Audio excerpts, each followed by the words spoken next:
नमस्कार साथियों, आप लोग कैसे हो। मैं आशा करती हूँ कि आप लोग बहुत अच्छे होंगे। तो जो भी मित्रों ने सपना सोचा है कि हम अध्यापक और अध्यापिका बने, तो फ्रेंड्स देखिए, अध्यापक और अध्यापिका बनने के लिए आपकी ठोस रणनीति होनी चाहिए, जिससे आपका पहले ही प्रयास में सिलेक्शन हो जाए। तो सबसे पहले हम बात करेंगे बीपीएससी टीआरई 4। तो टीआरई 4 आपको पता है आने वाला है, जिसमें मित्रों आपको 1,60,000 से अधिक वैकेंसी देखने को मिलेंगी। तो मित्रों, अगर आप चाहते हैं कि हमारा सिलेक्शन हो जाए, तो आप लोग उठाइए अपनी कलम और लिख डालिए अपने स्वर्णिम भविष्य को। क्योंकि मित्रों, ये अनाउंस हो चुका है कि वैकेंसी बिहार में निकलेंगी, तो आप लोग अभी से तैयारी में लग जाइए। देखिए, किसी भी एग्ज़ाम की तैयारी के लिए आपके पास में उसका सिलेबस होना चाहिए, आपके पास में नोटबुक होनी चाहिए, जिससे फ्रेंड्स आपका अच्छे से सिलेक्शन हो जाए। अब हम बात करेंगे कि बीपीएससी टीआरई 4 का सिलेबस क्या होगा। तो देखिए, कोई भी इसका सिलेबस नहीं है। जो भी आपके पुराने पेपर हुए हैं, उसके आधार पर आप लोग अपनी तैयारी कीजिए। क्योंकि हम जब भी तैयारी करते हैं तो बुक्स तो इतनी इकट्ठी कर लेते हैं, बहुत सारी बुक्स इकट्ठी कर लेते हैं, लेकिन पढ़ने का टाइम ही नहीं मिल पाता। आपने किसी से पूछा कि तुम्हारा बिहार में कैसे सिलेक्शन हुआ था, या किसी भी एग्ज़ाम के बारे में आप डिस्कस कर रहे हैं, तो उसने कहा कि ये बुक अच्छी है, तो आपने वो बुक मंगा ली। लेकिन आपको पढ़ना क्या है, क्या छोड़ना है, ये मित्रों आपको पता होना चाहिए। ये पता कब होती है, जब हम पुराने पेपरों को देखते हैं। तो टीआरई 4 की हम बात करेंगे। इसमें आप जानेंगे कि कौन सी आपको बुक लेनी है, क्या सिलेबस है, क्या पढ़ना है। आपको अभी से ही पढ़ना है, क्योंकि फ्रेंड्स देखिए, विज्ञापन तो निकलना ही है।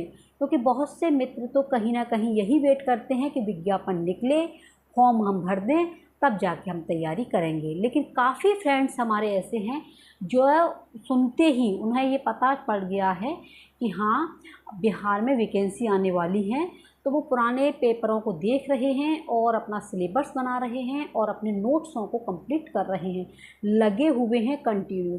तो देखिए फ्रेंड्स, कहते हैं ना कि बूंद बूंद से घड़ा भर जाता है। अगर आप अभी से अपनी प्रिपरेशन करेंगे, तो आपका बिहार में सिलेक्शन हो जाएगा। जब फॉर्म भर देते हैं, परीक्षा की तिथि भी आ जाती है, कहीं ना कहीं हमारा सिलेबस भी कंप्लीट नहीं हो पाता है। तो ऐसी सिचुएशन में मित्रों, आपको अभी से अपनी प्रिपरेशन करनी है। अगर आपको पैड क्लास लेनी है तो पैड क्लास लीजिए, अगर आपको बुक्स अच्छी लेनी है तो बुक्स लीजिए, लेकिन आप उस पर अपना काम कीजिए, अपना समय दीजिए।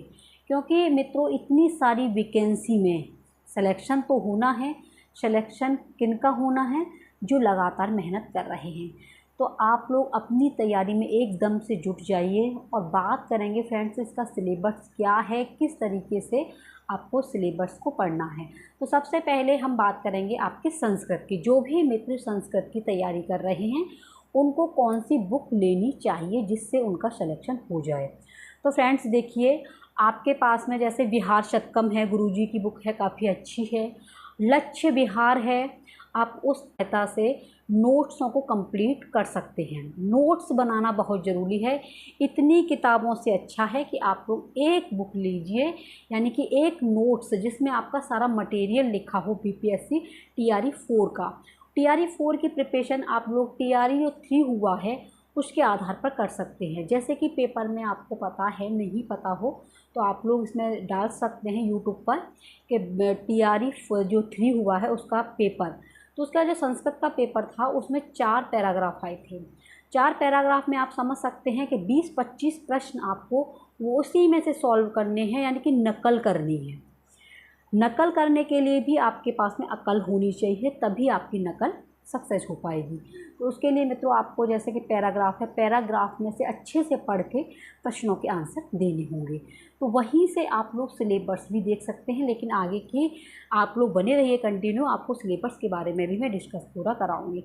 इसलिए फ्रेंड्स देखिए, अगर आप टीआरई 4 की प्रिपरेशन करना चाहते हैं, तो आप लोग अभी से तैयारी में जुट जाइए।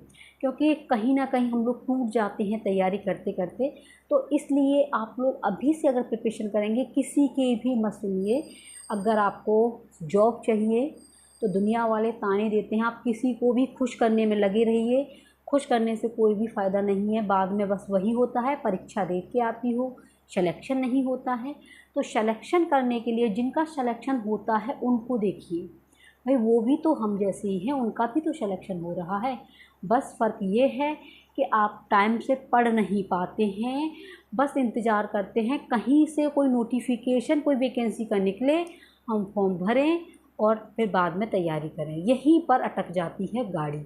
इसलिए मित्रों, आप लोगों के लिए बहुत बड़ी गुड न्यूज़ है कि बिहार में आपके 4 जो वैकेंसी निकल रही है, काफ़ी वैकेंसी हैं, बस तैयारी की आपको आवश्यकता है। नोटिफिकेशन भी आपको बहुत जल्दी देखने को मिल जाएगा। तो बुक आपकी समझ में आ गई होंगी, जो भी मित्र संस्कृत की प्रिपरेशन कर रहे हैं 6 to 8 की, या फिर अपने 9 to 10 वाले की, जिसकी भी तैयारी कर रहे हैं, तो आप लोग लक्ष्य बिहार ले सकते हैं, जैसा कि आप स्क्रीन पर देख रहे हैं।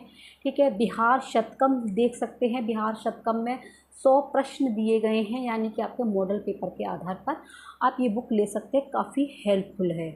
और फ्रेंड्स, बात करेंगे सिलेबस की, क्योंकि किसी भी परीक्षा का सिलेबस आपके दिमाग में होना चाहिए। तो TRE 4 की तरफ से, बिहार की तरफ से कोई भी सिलेबस नहीं है आपको। जैसे संधि है, ये बिल्कुल भी नहीं छोड़ने हैं, संधि से क्वेश्चन आ रहे हैं, समास हैं, तो जो भी आपका व्याकरण है, साहित्य है, प्रत्यय है, शुद्ध अशुद्ध वाक्य हैं, आपके धातु रूप हैं, शब्द रूप हैं, ये सभी आपकी परीक्षा में आ रहे हैं। इसलिए मित्रों, आपके पास में जो भी समय है उस समय का सदुपयोग कीजिए और अपनी तैयारी अच्छे से कीजिए, जिससे मित्रों आपका जो है सिलेक्शन हो जाए। तो फ्रेंड, जानेंगे हम संस्कृत के सिलेबस के बारे में कि आपको पढ़ना क्या है। अगर ये वीडियो आपको अच्छी लगती है तो अपने मित्रों को अवश्य शेयर करना, क्योंकि मित्रों मेहनत एक दिन अवश्य रंग लाती है। आपको टूटना नहीं है, बिखरना नहीं है, आपको ठोकर खा खा करके आपको महान बनना है। आपने काफ़ी ठोकर खा ली है, अब आपकी समझ में भी आ गया होगा, क्योंकि कहीं ना कहीं हम इतने पेपर देते हैं तो हमारे जेहन में बैठ जाता है कि हमने यहाँ गलती की है। तो अब की बार आपको गलती नहीं दोहरानी है, सिर्फ आपका फोकस, आपका टारगेट BPSC TRE 4 पर होना चाहिए। तो आप लोग अपनी तैयारी करते रहिए। कि फ्रेंड्स, आप लोग देख सकते हैं, ये है संस्कृत का पाठ्यक्रम, जिसमें आपको व्याकरण पढ़नी है, लघु सिद्धांत कौमुदी, संज्ञा प्रकरण, संधि, उपजीव्य काव्य, संस्कृत साहित्य का इतिहास पढ़ना है, पद्य साहित्य पढ़ना है, और जिसमें आप मेघदूत कालिदास द्वारा रघुवंशम, किरातार्जुनीयम, ये आपका दिया गया है, पाठ्यांश कारक प्रकरण। ठीक है, ये सभी आपको पढ़ने होंगे। गद्य साहित्य, नाट्य साहित्य, स्वप्नवास वदत्तम, ऋग्वेद संहिता से काफ़ी क्वेश्चन आए हैं। कठोपनिषद देख सकते हैं। इधर हम बात करेंगे आपके व्याकरण की, शब्द रूप, धातु रूप, वैदिक साहित्य का इतिहास, और आपके अलंकार परिचय, छंद परिचय, और ये संज्ञा और महाकाव्य नाटक, मेघदूत, कादम्बरी, और ये आपके वैदिक साहित्य अभी बता ही दिया मैंने। ये सभी आपको पढ़ना है, अलंकार, छंद परिचय। और देन इसके बाद में आपको क्या पढ़ना है, SCRT की बुक, यानी कि जो बिहार में बुक लगी हुई है वो आपको पढ़नी है 6 to 8 वाली, जिसमें आपको पता है पैराग्राफ आते हैं। ठीक है, पद्यांश और गद्यांश आते हैं, जो आपके कम से कम 4 आते हैं। 4 में आप समझ सकते हैं 25 प्रश्न आते हैं, जो आपको गद्यांश पद्यांश में से ही देने होते हैं। तो बिहार की बुक आप लोग पढ़ सकते हैं, जिसमें से काफ़ी क्वेश्चन आपके आते हैं। ये सभी आपको पढ़ने ही होंगे, चाहे आप किसी भी परीक्षा की प्रिपरेशन कर रहे हों, वहाँ पर आपको व्याकरण पढ़ना ही है। और आपकी कोई चीज़ समझ में नहीं आती है कि सिलेबस तो दिया नहीं गया, सिलेबस तो है ही नहीं, आपको पता है बिहार का, तो बिहार के सिलेबस के लिए आप लोग जैसे पुराने पेपर जो हुए हैं, है ना, 2 का हुआ है, 3 का हुआ है, तो आप लोग उसको जो है एनालिसिस कीजिए, वहाँ से आपको पता पड़ जाएगा कि हमें पढ़ना क्या है। जैसे कि हम बात करें कि अभी आपका TRE 3 हुआ था, उसमें मित्रों देखो रामायण से संबंधित काफ़ी प्रश्न आए थे, है ना, रामायण से संबंधित आए थे, वेद से संबंधित आए थे, संधि आई थी, शुद्ध और अशुद्ध आए थे, धातु रूप आए थे, शब्द रूप आए थे। तो आपको छोड़ना ही क्या है, छोड़ना है सिर्फ आपको फ़ोन, यानी फालतू की जो बातें होती हैं, रील पर अपना जो समय देते हैं।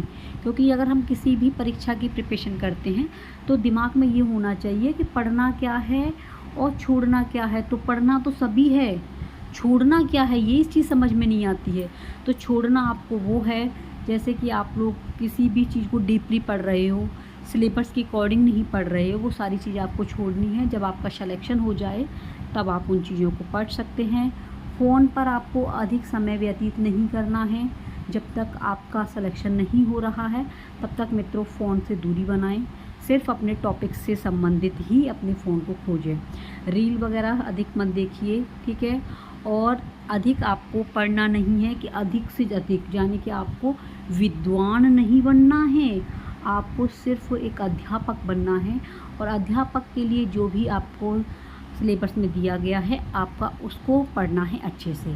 और उसके लिए आपको एक नोटबुक तैयार करनी है और नोटबुक में वो सारे मटेरियल होनी चाहिए जिससे आपको बार बार खोजने की आवश्यकता नहीं पड़े। ठीक है फ्रेंड्स, मिलते हैं नेक्स्ट वीडियो में।